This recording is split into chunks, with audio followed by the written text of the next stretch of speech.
speaks to the case of what we're going to see here when it comes to rate hikes from the Fed. I mean, it seems like they still want to try to sneak in one more this year. You have the ECB, although they're not nearly there yet with hiking, but they are on this similar path. The Bank of Canada raising rates for the first time in 7 years just recently. So if we do in fact see this global synchronized recovery, what does this mean for Asia in particular? Does it force their hand to begin normalization?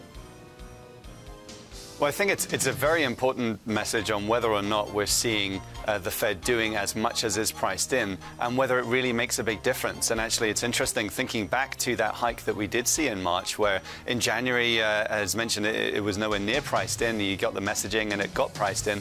That was still not disruptive for emerging markets. And I think that's the key channel through which we need to judge whether or not central banks in the region feel obliged, just because the Fed is hiking, to be following suit to try and defend their own currencies or to try and prevent any disruption in their markets. And the place where we think that the biggest risk actually of even getting more easing, first is India, and secondly is actually Indonesia, going in the opposite direction potentially of where the Fed could go. But critical will be, can they do that because the financial backdrop is supportive enough to allow for it. We think it probably will be, especially if we only get, we think, only one hike coming in December this year, a Fed that has already more than been priced in by the markets. And let's not forget, the disruption caused by anticipating Fed tightening has been going on since 2013. I would argue that the peak of it was immediately after the election of Donald Trump last year, where we had the peak of the euphoria and reflation trade.